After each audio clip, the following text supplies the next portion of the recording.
On the air, episode 165.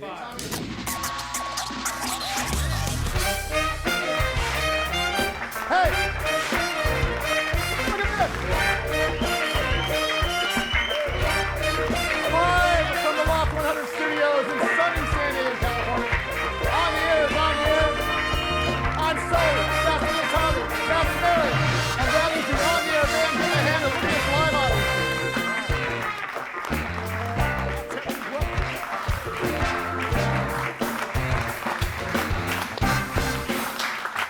And might I say, you guys are, what is with, hey, by the way, you guys are usually Casual Friday or I Slept in My Car Thursday. What is with the band looking so good? It's picture day. Okay. Nice. Looks fantastic. Are you taking pictures as the On the Air band, or are we going to have the Sully band finally? As Sullivan. Okay. Sullivan. Thank you, Trace, being our spokesperson. You're welcome. Let's give it up for the live audience, the live studio audience.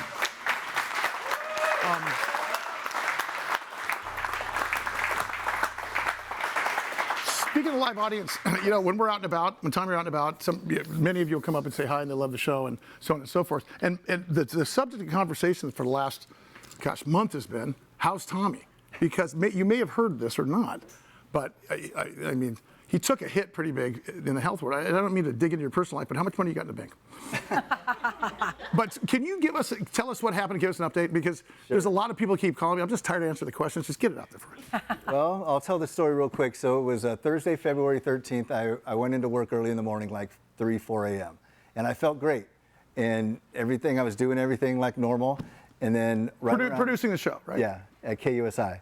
And then right around 11 a.m., I got a little dizzy and broke out in a cold sweat, but everything was done for the day. So I said, hey, I'm gonna go outside to catch my breath, but everything's done for the rest of the day. So I go outside and stand by a patio. What did that person say? Like my whole left side's numb, but I'm just going outside, I'll be fine.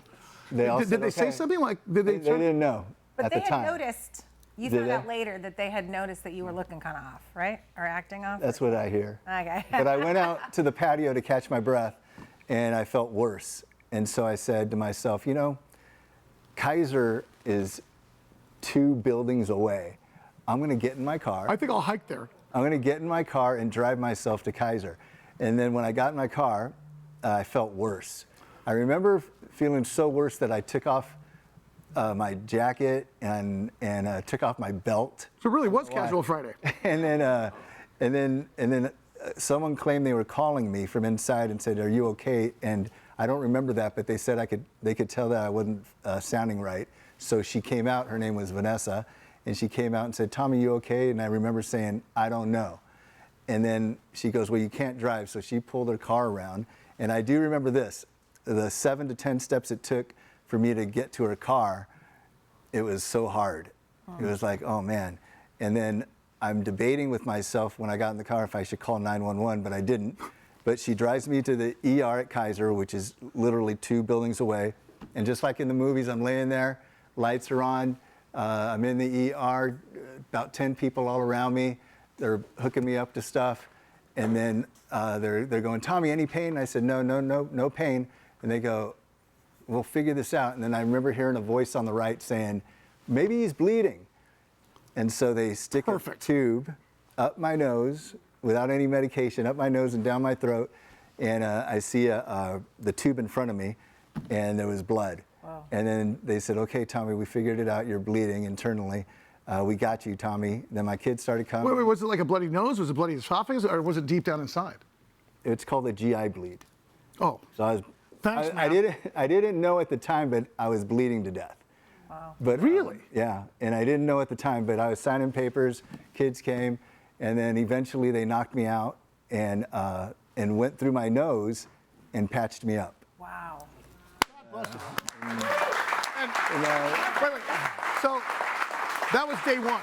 That was day one. I got there on a Thursday, left on a Sunday night, feeling great, and I went back to work 2 weeks later. And when do you remember, like, you don't remember day one, obviously. Did you wake up day 2? I don't remember Thursday night and Friday morning, but I do remember this. On Saturday when the doctors came and my kids came to visit me, my kids handed me the phone and they said, "Tom, Dad, you won't believe this, but so many people were praying for you." You had a few messages waiting for you, I bet. I got like thousands not on, on my phone and on social media, and I just couldn't believe it. And I believe those prayers got me through. Okay. So again, just to finish it up, what's your credit score? How much money you got? So can you tell us, is there an update? Where So I did some follow-up, so I'm good. They patched me up and they said, Tommy, we don't need to see, they use medical terms. We patched you up. They didn't say patched you up, but we don't need to see the patches or the bands for another year. So that's a good sign. Good. Having said that. But they did find something, and I never said this publicly, and before I say this, I need to tell you it's not a concern to anyone because it's a perfect location. This is a good news, bad. And honestly, truly, if you're going to get this news, this is probably the best part of this bad news. Now, I'm going to say something, but please don't be concerned. But they said, Tommy, we found cancer on the outside of your kidney. They go, it's the best location. We're going to go in and either cut it off or freeze it. So on May 15th, which is another good sign because it's not tonight or tomorrow, May 15th, they're going to knock me out again. And I just found out the kidneys were over here. I thought they were over here. And those are just jujubes from when you were a kid. but it's crazy that there's no pain and you didn't know any of this was happening. no, but it's 3.5 centimeters. The Okay, cancer. excuse me. Listen, we're not in Europe. Yeah. It's not like golf balls and a softball. I don't know, but they said it's borderline a small size. 3 centimeters is small, but they said 3.5 is okay, and they'll monitor it and freeze it up, and Well, that's Great. it. And there's a reason we want to bring it out because our audience, we want to bring up prayers for Tommy and Yeah. good thoughts because what do we do without this guy? My goodness. Prayers coming. I love the fact you said, hey, I got cancer, but it's in a great spot. Lucky you. But thank you, thank you. But let's have a fun show. Wait, just, I think, because we all love you, man. You're iconic here. And what's the next steps? I mean, is that just an appointment and we get it done? And May May 15th. So I'm telling you, we're off the 15th? So They're May off. 15th, they say it's an outpatient thing. I check in at 6 a.m. Wow. And I'm back home at 1 or 2 p.m. And on the air. And they said I The can next go day. to work. I can go to work anytime. Wow. Don't say that out loud. Can we talk about what you're wearing? Because Well, this is we have 2 Padre guests, and one of the guests gave me this. And Great, I got this from my, I bought this. from your closet. but we have a good Padre. Will you themed give it up show. for this man, please? Honestly, I know he doesn't like to talk about it. But I do want to bring out the guests. You ready to bring out the fine. guests? You're the sick one. It's your show. Ladies and gentlemen, Padres Hall of Famer, give it up for good old number 35, Randy Jones.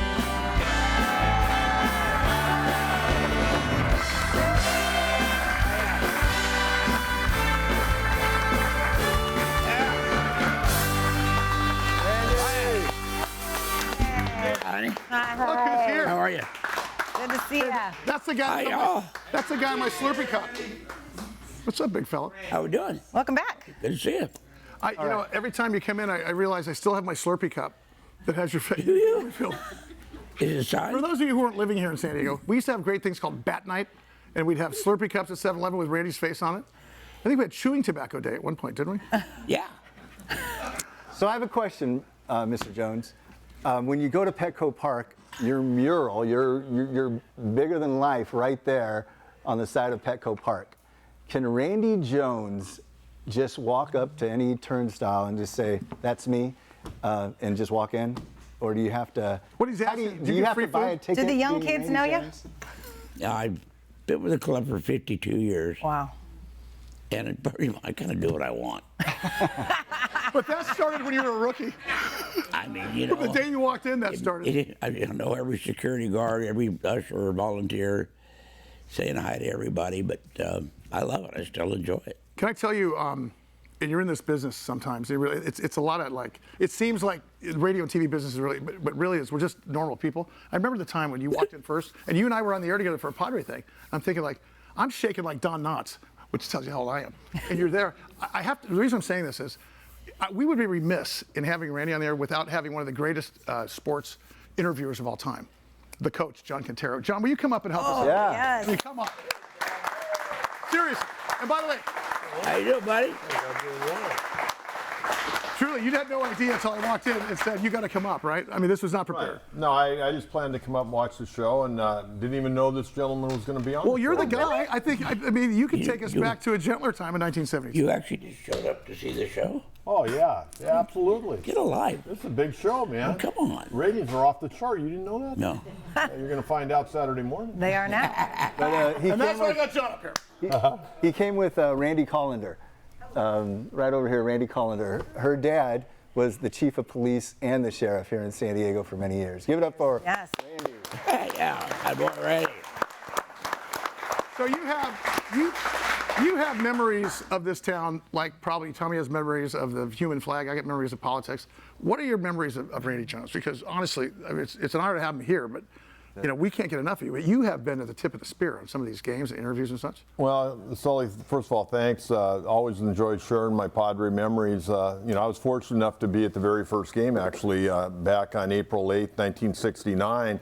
But, you know, as far as Randy really was the first national star for the San Diego Padres. There's no doubt about it. I mean, those 75, 76 seasons were memorable. And, you know, there's so many things I remember. I mean, first of all, when Randy didn't pitch, he didn't have much of a crowd. When Randy pitched, you better get there early, and you knew you were going to leave early from the game because the game wasn't going to take long because he got the ball. They didn't need no pitch clock when he was pitching. He got that ball going. But, you know, a couple of real memorable things. First of all, that's when they started the businessman special. You know, they'd play the early day game rather than playing a night game. Oh, yeah. And, you know, I was a junior and senior at the time in high school at Torrey Pines, and I know I missed several 6 periods because when Randy was pitching, all the guys, if we didn't have practice, we were heading to the ballpark to see this guy pitch. But the thing that was really most memorable was Randy would walk. In those days, the Padre dugout was on the first base side, and the bullpen was down in the left field corner.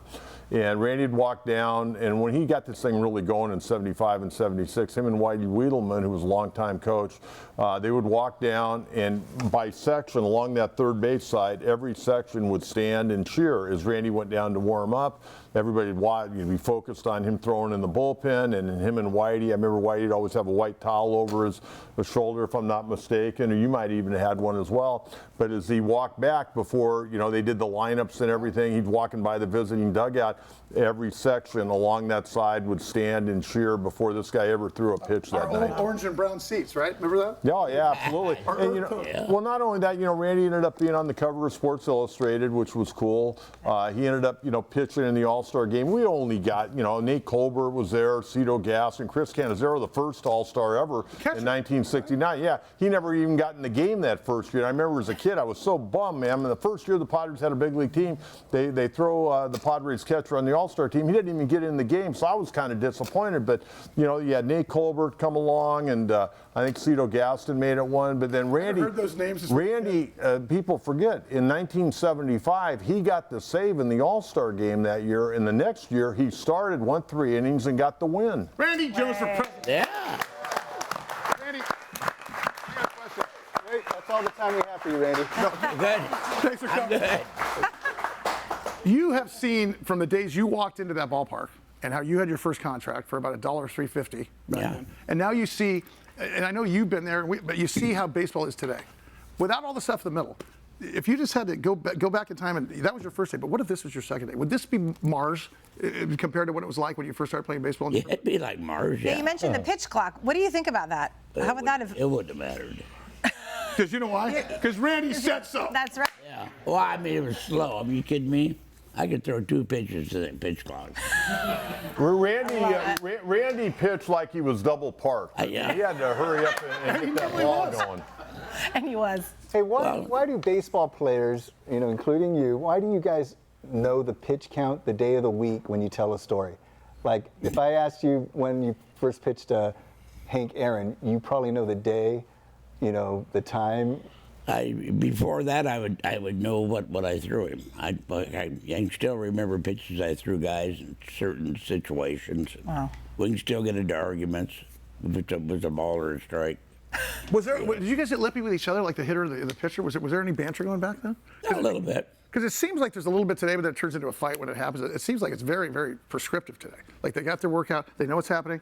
But there seemed to be more soul to the game back when you were playing. Well, yeah, it was a little more competitive. It's the entertainment business now. I'm sorry. Yeah, they get paid like entertainers, and that's just part of what baseball is now. And when you're making 15 grand, man, you're a year. When I started, I had a winter job. I worked during the winter. I was just going to say that. Didn't baseball players used to work at the In-N-Out on the off time? They worked wherever they could. Yeah, I built cabinets during the When winter. was the switch over to the big money? Hey, as long as I got a bubblegum card, I didn't care. I wanted to. You know, but see, that's a good interesting question. 'Cause, John, remember when I think I was on 1130 and you were on 690 and Padres always aired on 600, right? Right. And the only place you could watch the Padres, you couldn't get it online. You could get transistor radio or nothing. Yep. And I think that's when it changed. When it was so accessible, we can watch anywhere, anytime now. And I think it's just when it got so accessible. I think that started when things started changing because you got TV radio money. Oh, it's incredible. But I think, Randy, in the middle 70s, it started to kind of change with the Asian Jerry Kapstein, and the guys started making not the money they're making now, but it started to turn a little bit. I think the mid 70s, Yeah, don't you think? mid-70s. I would say probably closer to 80, 81. I think that's when it really started turning. Yeah. Hey, before we go on. Wait, when did Tony Gwynn get here? 84. Well, I'm sure we can. Yeah, Can we go to a source and ask? Before we go on, let's bring out our next guest. Who would know, by the way? Absolutely. Ladies and gentlemen, the First Lady of the San Diego Padres, Dr. Alicia Gwynn.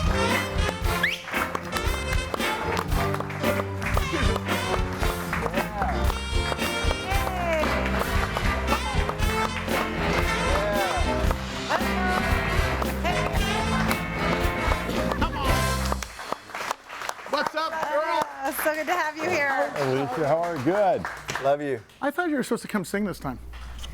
You will. One day. I will. Okay. You will. So nice to see you. Good to see you too. What was the Sully. first year Tony started at the Padres, remember? Well, he got drafted in 1981. When it all changed. Walla Walla, Washington, Yeah. to Amarillo. Next year, short season in Hawaii, and then got called up in July 1982. And I would argue the two most iconic players in San Diego Padre history. And it's great to have you. Did you guys overlap?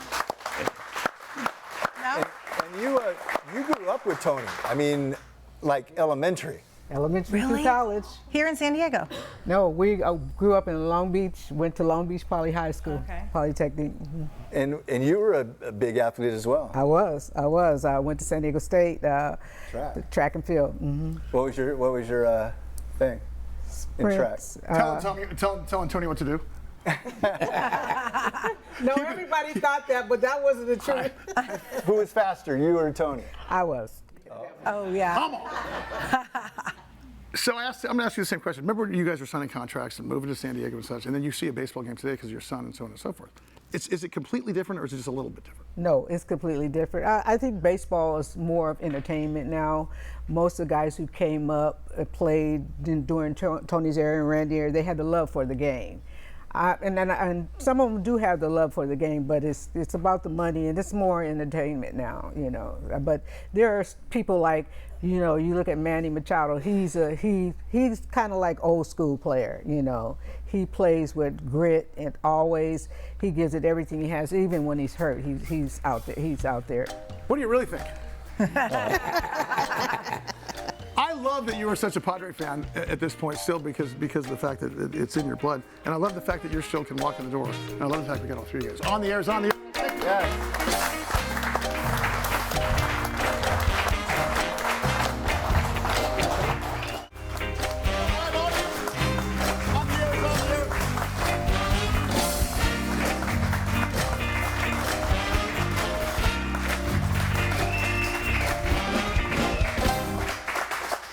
I still feel like I'm a Starlight back in the day. Did you I really had a open band at my house. We can bring it Pretty over. fun, actually. I would bring the whole band in your backyard. I'd pay good money to see a barbecue at your house. Awesome band. You guys remember when we did radio, we didn't really believe we were actually talking. It was just the wires went to the wall. Isn't it different with live audience? Oh, You yeah. guys make the whole show. I'm not kidding. Yeah. Thank you guys for coming. I have a question for Dr. Gwynn. Well, first of all, thank you very much for the jacket. Yeah. So jealous. It's perfect. Size medium. See the back? Hey, isn't that funny? But, was there a moment when when Tony and Tony received a phone call from the Padres saying, "Hey, come on up"? Yeah, we were in Hawaii because he was playing for the Hawaii Islanders, and they called him. We had gotten home, and they called him, and all I could hear, yes, I was in the room. He jumped out, Leash, I made it, we made it. So I was happy for him. So yeah, it was real cool because he was so excited because he just didn't think that he would get called up. Man. How old was he at that time? You and he? I'm a couple years older than him. I think he was 20. Wow. Wow. So and then he went on to crush every record. And did he notice along the way that he was? I know he was very humble and paid attention to the bigger picture. But at some point, you got to believe that you're going to take around the bases. You're going to run around your front yard for a second. Like when you hit, did he notice that as he was doing it? I think he noticed it, but it was always getting to the next. Yeah. Achieving the next one. So he never really paid attention to his achievements because he wanted to always get to the next achievement, Randy, when you were pitching, was it kind of like, when I watch these Netflix specials about like QB1 or NFL, it seems like it's a team, but these guys are just worried about their next contract sometimes. They want to perform that year for the team. Well, sure. You guys feel like it was more of a team when you guys were together. I mean, you guys had like cohesion and Well, yeah, we always call the last half of the year salary drive. Everybody out there playing their butts off trying to get a raise. Cohesion was probably more difficult then, I think, than now. Just because of the nature of trying to make a living, trying to stay on the ball club. And you got to remember the first couple of years I was with the Padres, we lost like 102 games. Wow. I remember. How could we forget? yeah, so we went to the Gulls game and they lost all their games too. John, when you see kind of going down history here of old school Major League Baseball with Padres, and then kind of the legacy of the San Diego Padres going all the way through World Series, and there's several teams with like Ken Caminiti and Trevor Hoffman that's changing and such. And you see, do you enjoy baseball as much today? Well, Sully, I'll be honest with you, the game's changed a lot. And, I guess, and I think Alicia and Randy are both right. It's more of an entertainment. And I have a really hard time with that because I'm an old school baseball guy.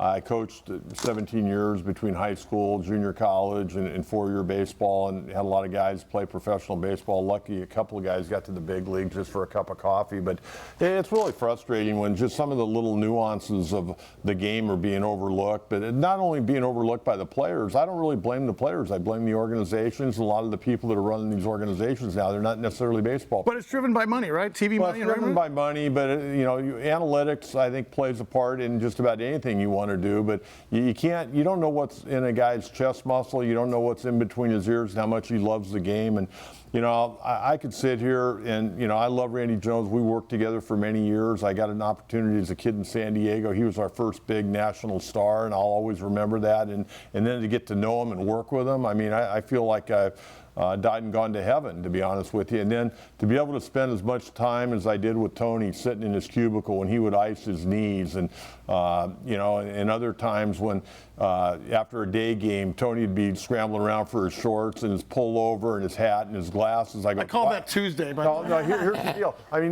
People don't know really all the stuff about Tony Gwynn that you see behind the scenes. And I want to share just a couple of stories, if I could. One day, it was a day game, and this is one of many, but I actually happened to be dating my wife at the time when he broke into the big leagues that day. We had no idea. There was no Twitter, or we didn't even hear KFMB in those days, say that this young kid from San Diego State got called up. I saw Tony's first two hits in the big leagues. I was dating my wife, and we were sitting down the right field line, and I had no idea he even got called up until they announced it over the loudspeaker. But the thing that I wanted to share, one was a Thursday day game. Tony's like scurrying around. Normally Tony'd take his time. He had to ice both his knees because it was bone on bone. It was hard. People don't realize the last 5 years this guy played, he had no business playing, but he wanted to play, he loved the game. And he's scurrying around. I go, Tony, where are you going? He goes, man, I got to get down to the Jackie Robinson YMCA. I promised I was going to go down there and work with a bunch of kids. Okay, that's God, I love that. That's one story. But the one, and I'm so disappointed, I was talking about not getting a picture with Tony. When Jerry Coleman passed away, they had a celebration of life for him at Petco Park. And at that point in time, Tony was not doing well. And Health-wise, you mean? yeah, he was not doing well at all. And I had called Tony earlier in the week, and we had this great conversation on the phone. And he goes, well, Coach, he goes, because I was going to do a special show on Thursday night, a tribute to Jerry, and Tony wanted to be a part of it. He goes, well, I'm going to be doing a baseball clinic up in Los Angeles. He goes, but just keep calling my phone. I'm saying to myself, yeah, sure. Because when Tony was on the field, there was Tony didn't wear a wristwatch, okay? Whenever he was done doing what he needed to do on a baseball field, he was done, okay? And Alicia probably had a lot of Did he come home? dinners by Did he come herself. home and like turn on Love American Style and crack a beer? Nope. So anyways, so he doesn't come through. So I'm doing the celebration of life on the radio. You know, I'm throwing it down. I think Ted Leitner was the MC, but I'm doing it on the radio, telling all the great things about Jerry. Unfortunately, you know, a little 6 months later, I was doing it about Tony. But anyways, I'm getting ready to go on the air, and Tony walks in the booth. Hey. And he's got his hat on, he's got a suit jacket on, and because he never answered the phone on Thursday night. So come 2 days later, he tells John Boggs, his agent, Boggs, he goes, hey, Tony, come on, we're sitting in the first row. He goes, no. He goes, I got to go see Coach. I owe him. And Tony came up, and he goes, hey, can you use me today? I go, hell yeah, I can use you. That's a hard yes. I mean, So he still goes, could find a spot he for goes you. over in the next booth, and he sits there and watches everything, the tribute to Jerry. He comes over at 12 o'clock. I'll never forget, 12 to 12:35. I probably irritated the program director, but that wasn't the first time. I didn't take commercial break, okay? We went for 35 minutes just talking. I mean, Tony was just so giving of his time. I mean, he was just a great human being. And when I found out that he had passed away that morning, I knew things weren't going well. And for about 8 days until they had the celebration of life at Petco Park, I got to be honest with you, I was in a complete daze. But all my memories of Tony and was absolutely fantastic. I can't remember He was last time a always player. a great guy. I can't remember last time a player felt a responsibility to the city. I mean, I'm not dishing on players, but right now it's a different story. You're in for yourself, you're in the contract. What's next? He thought part of his job was to be for the city and his fans. Yeah. It wasn't his just family. He right? loved the people of San Diego. That was why he said to me, who am I kidding? I can't leave my fans. These people have been good to me. He said, I'm going to stay here for the rest of my life, you know. And he did. You know, he loved the fans.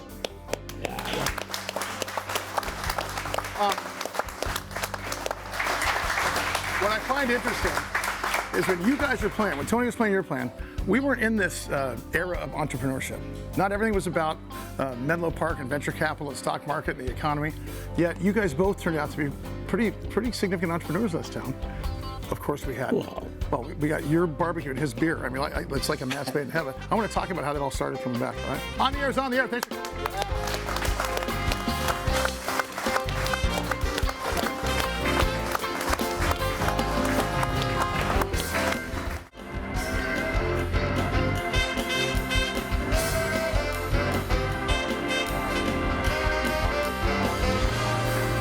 On the air is on the air. Thanks everybody for coming. This show's so great because we're live on. I gotta tell you know, I want to give it up. I would like to give it up for Mary Burt Godwin. Hey, who's our I would too.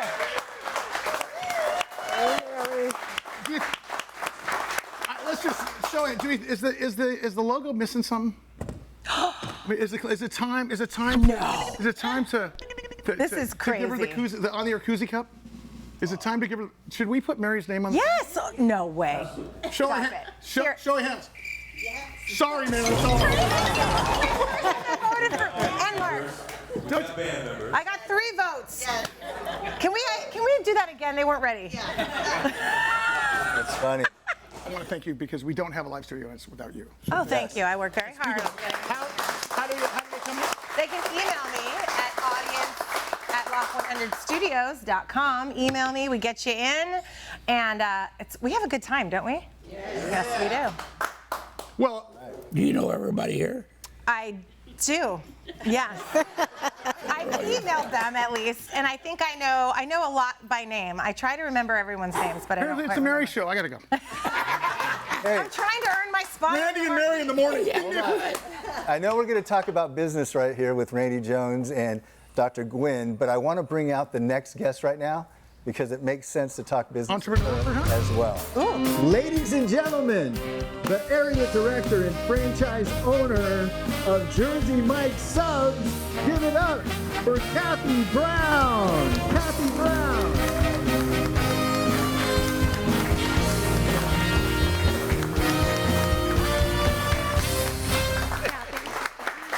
Cathy! Wait a minute.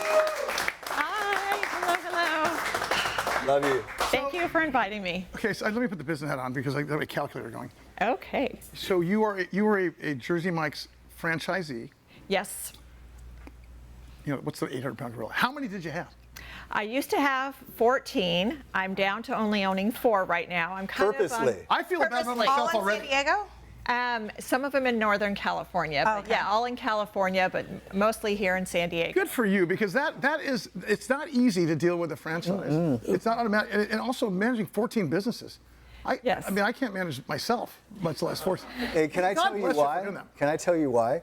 Cathy Brown, in a couple years, is about to retire. Yes. So what she did was a lot of those Jersey Mike's Sub stores, she sold to her employees at 50 cents to the dollar. 50 cents on the dollar, yes.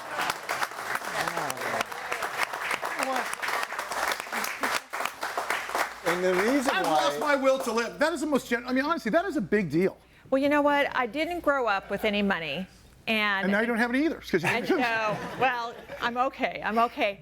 And a lot of our employees didn't grow up and have the best upbringing either. And so I feel like this whole time I've been a mom to 100 kids. Yeah. And That's so interesting because what you said, because as you went through this arc of the story in business, as you learn along Yep. the way, right? Yep. Because you grew up, as you said, with little means, and all of a sudden you're on top of the world. There's only two ways to make money in this country. You got to own a business or own real estate. And owning a business may mean owning a share of Apple stock. But what you've done, though, is you've given them, you've taught them to fish, is what you did. Absolutely. I mean, honestly. Absolutely. I bet there was some meetings. Let me explain to you how this is going to work. And now suddenly there's a light bulb that goes on. And now they're equity owners of a franchise. Exactly. And then the first year that they were the owners, I mentored them, like all on the administrative side of things and how to handle things. They were experts with the operations and running the stores, but I wanted to make sure they were really successful. That is so cool. Yeah. now, will they give back to the community like you are? Absolutely. So in addition to being a franchisee, I've also been the area director for San Diego County for 17 years. So we've built the county out to 66 stores. Wow. And every franchisee that we have here in San Diego, all locally, people who live local, all have the same mentality. We give back to the community. You have a whole month of giving back, right? Yes, Is it we March? just finished it right. in March, It's yes. so great because it's everywhere and it's just such a good opportunity. And I mentioned to you, I have 2 teen daughters and we live at Jersey Mike's. I think I've been to all 67 of them. Yesterday. Yeah, I mean, Thank you. It's just, it's a great, healthy, on the go, and the people are nice. I know what I'm always going to get good food, and I love it. Correct. Yeah. Kathy, Now I love it even more. Can you imagine how much lettuce they go through? How much left? A lot. I'm thinking about partnering to start a Randy Jones franchise. That's what I'm thinking about here. Can I ask you this? When you're talking about franchise business versus, and it's all mom and pop, but instead of opening up your own brand and such, Right. would you have done it differently, or was this a smart decision? Because that's something you have to navigate through, because you've got a corporate company. Yes. That's kind of giving you a roadmap a bit. Well, so it's the best of both worlds, in my opinion. So first of all, I started 17 years ago, but I didn't have a history in the food business other than my husband. He was in the food business. He ate a lot. He ate a lot. He owned a bunch of Domino's pizza stores, so that was. And for about 4 years, we had both in our household: 3 kids, 2 dogs, and 2 businesses. Wow. But so you're still the owner, when you own a franchise, but you've got to follow the rules. And you've Apparently the rules are okay, right? Yeah, kind of. But as one of my responsibilities as an area director is to make sure that everybody's doing things so that when you go into the store in Poway, you get the same food as the store in Solana Beach, or We can't serve our chicken wings at our Jersey Mike thing. It's pizza night, so it's because you want continuity, right? Continuity, yes. How did you choose Jersey Mike's as being the brand? Yeah, the brand. Yeah. Meeting Peter Cancro. Oh, no kidding. He's the franchisor, and he is a good, to-the-bone individual. Believes in giving back, generous to a fault. But just the business model was great, and just mainly him. How many employees, fully loaded, how many employees did you have altogether? In San Diego, well, myself as a franchisee, probably be at about 275. Do you know what economic impact you created, direct spending you created? I mean, I think you saved all those years back in the 90s. Nobody gives back to the community more than this young lady right here, Cathy Brown. Well, thank you for coming. I want to talk about our charity stuff. Do we have another charity? Yeah. Oh, I know. I got a big question for you next break. I think you know what it is.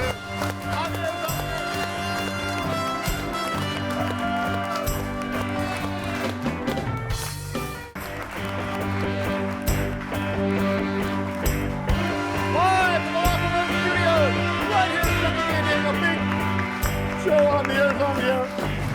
Tommy, my business partner, Cathy Brown, Randy Jones. Come on, Alicia Gwynn, and the I got to tell you, who gets the most applause here? Live audience? Live audience. Give it up for the live audience.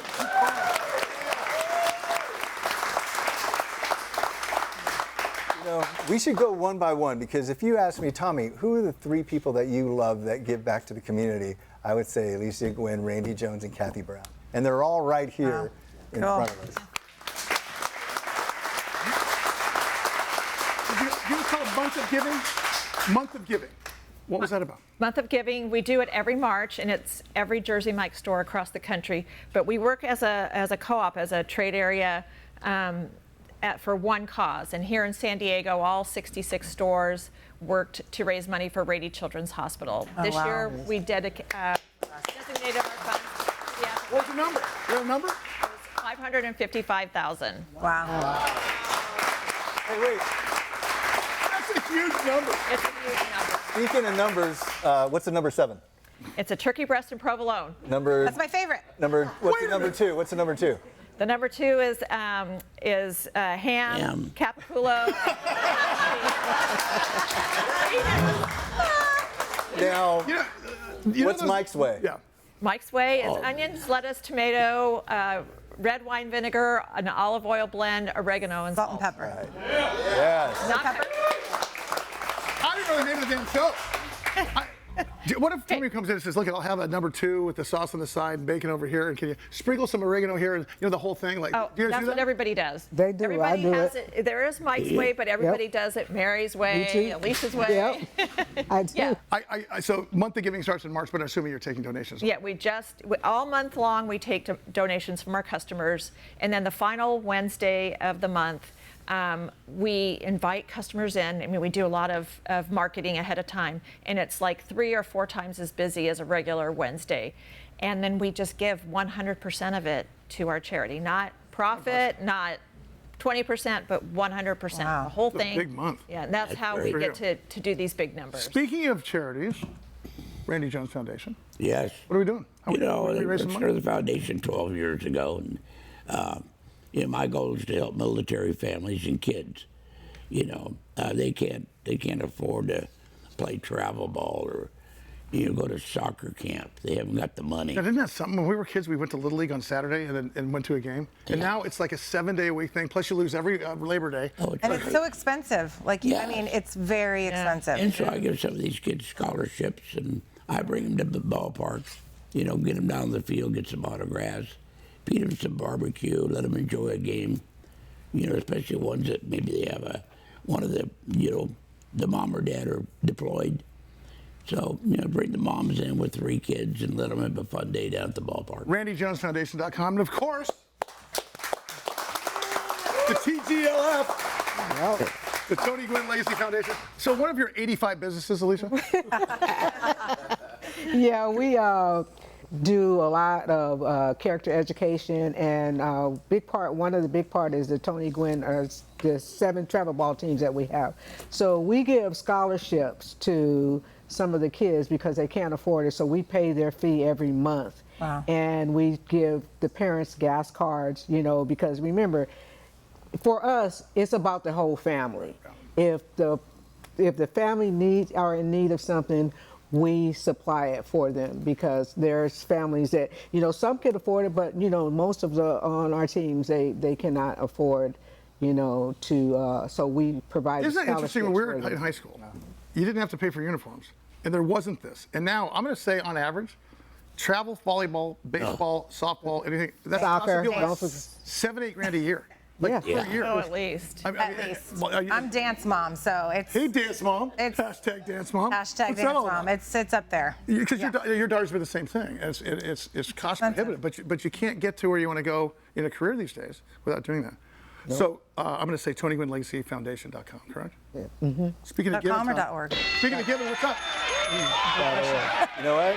I want to thank you. Speaking of giving, is break and entering Christmas. You're going to be a sponsor again coming up. In Yes, we are. Thank you. On Give it the up for spot. Sully. On the spot much?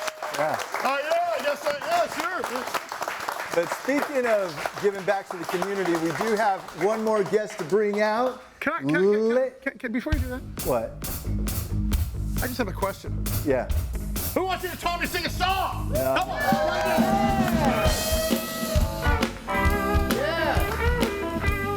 Drown me out, everybody. Get on your feet.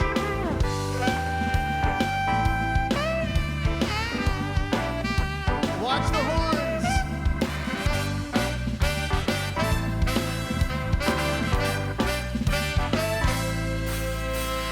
You left me here on your way to paradise. You pulled the rug right out from under my life. I know where you're going. I knew when you came home last night. 'Cause your eyes had a mist from the smoke of a distant fire. Yeah. Lord, I was stoned. Should have seen it come a long time ago. When I realized the reality gave me a roll. If things are the same, then explain why your kiss is so cold. And that mist in your eyes feels like rain on the fire in my soul. Yeah. Ladies and gentlemen, Brian Jordan on guitar.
All right. Come on. Hey, give it up to the live studio audience. And we do have one more guest to bring out. May I just say, Yeah. that song, you ripped. Yes, you did. You did a great job, Tommy. Please sit down. Getting better every week. Thank you. Please sit down. No, seriously, what was my favorite one? The Mama Told Me Not to Come? Oh, yeah. I don't even know that song. I don't even know you anymore. No, seriously, you killed it. Thank you. I sang in my car for 3 weeks straight, knowing I was going to do this. And when I came into rehearsal, they go, "Tommy, you're doing the wrong key." I went, "Oh." But it was good. Give it up for the band. Give it up for the band. But we want to bring out another guy that gives back to the community. Ladies and gentlemen, from Cruise for Kids, give it up for Nino Venturella.